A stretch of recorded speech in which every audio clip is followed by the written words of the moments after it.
PoK से पहली बार एक ऐसी तस्वीर सामने आई है जिसने पाकिस्तान में भूचाल ला दिया है। ये दिखाया गया है कि एक हुजूम है, एक क्राउड है आजाद कश्मीर में, और उनमें से कुछ ने जो है वो भारत का फ्लैग भी उठा रखा है। अब किस तरह के इमेज गए होंगे भारत में, वो क्या कहेंगे कि देखो मकबूजा कश्मीर वालों, तुम कहते थे कि पाकिस्तान के साथ रहेंगे। वहां तो आइडियाज के साथ टॉय करने वाले मौजूद है। अच्छा, फिर वहां इंडिया का यानी एक जाहिर है कि एक्टिव वो दावेदार है। पीओके में भारत का झंडा दिखने से पाकिस्तान पूरी तरह से हिला हुआ है। वहां की मीडिया अचानक इसे कवरेज करने लग गई है। पीओके के लोग जम के पाकिस्तान से आज़ादी के नारे लगा रहे हैं। उन्हीं की बिजली उन्हीं को दुगने दामों में बेची जा रही है। उन्हीं का गेहूं उन्हीं को दुगने दामों में बेचा जा रहा है। अब शायद पीओके के लोग भारत से जुड़ने का जो मन बना चुके हैं, उसकी दिशा में यह पहला कदम है। पाकिस्तान के खिलाफ ऐसी बगावत शुरू हुई है कि पीओके में भारत का तिरंगा दिखने लगा है।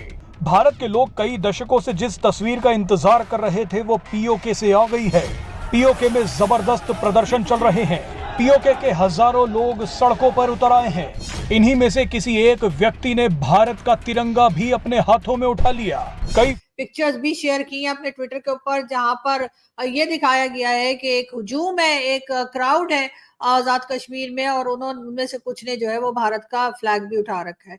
अब अगर आप ये कहेंगे कि ये भारत करवा रहा है, तो आप जरूर कहिए, आपका पूरा राइट है कि ये भारत करवा रहा है कहने का। लेकिन बात सारी ये है कि ये सारे करतूत वैसे ही हमारे हैं जैसे हमने बांग्लादेश के टाइम पर किया था। बांग्लादेश के वक्त भी यही बताया गया है कि हम लोगों ने, यानी कि जो इस तरफ लोग थे बांग्लादेश के, उन्होंने बंगाल के लोगों को बहुत तंग किया था। उन्हें उनका राइट नहीं दिया जाता था। वो इलेक्शन जीत भी जाए तब भी उनको नहीं प्राइम मिनिस्टर या उन्हें गवर्नमेंट नहीं बनाने दी जाती थी। उसके साथ साथ उनको बेतहाशा उनकी इंसल्ट की जाती थी, उनकी डिमांड्स पूरी नहीं की जाती थी, और उसका रिजल्ट हमने देखा कि बांग्लादेश की सूरत में निकला।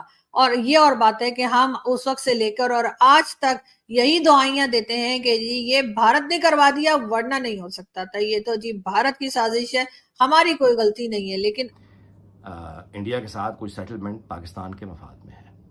और ये लोग जो इस वक्त आजकल मोदी की तकरीरें सुन के ये जो छलांगे मारते हैं ना कि मोदी ये कह रहा है, हमें तो फलां कह रहा है, तो हम कैसे गैरत और ये वो।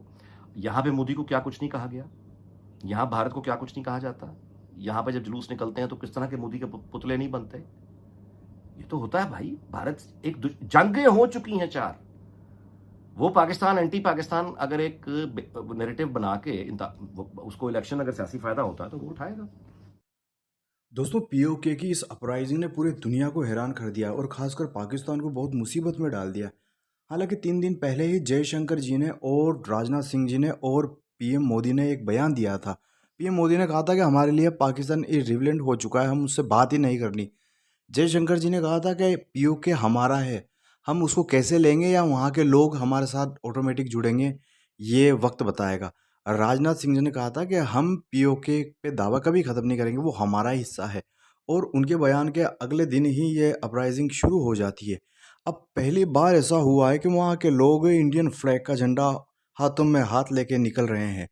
कल पूरे जो पाकिस्तान के आईएसआई के मीडिया के बॉट्स हैं जो ट्विटर पे बैठे रहते हैं, उन्होंने बोला कि देखो भारत के लोग पहली बार में कितने खुश हो रहे हैं कि इनका एक झंडा पहली बार दिखा है, जबकि हमारे झंडे तो कश्मीर की घाटी में रोजाना दिखते रहते हैं। इस पर लोगों ने कहा कि भाई अब कोई झंडा तुम्हारा नहीं दिखता और अब पूरी तरह से भारत ने इलाज कर दिया है।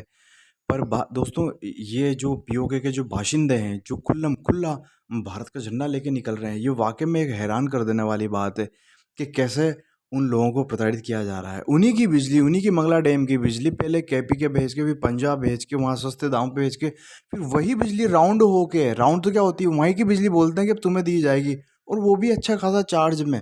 उन्हीं की बिजली उन्हीं को महंगी बेचते हैं। और यूएन के मुताबिक वो बोलते हैं कि जैसे भारत कश्मीर में सब्सिडी पे वहाँ के लोगों को सस्ती आटा और दाल मुहैया कराता, हमको भी वो कराई जाए। लेकिन जब पाकिस्तान के पंजाब के पास खुद के पास जब खाने के दाने नहीं है, ना ही उसके पास फॉरेन रिजर्व हैं जिसकी वजह से वो इम्पोर्ट कर सके ज़्यादा, ऐसे में वो कहाँ से पीओके को देगा। तो दोस्तों, हमारे जो जयशंकर जी कहा था कि हम कोई ऐसी फोर्स नहीं भेजेंगे, ना ही हम कोई कब्जा करेंगे।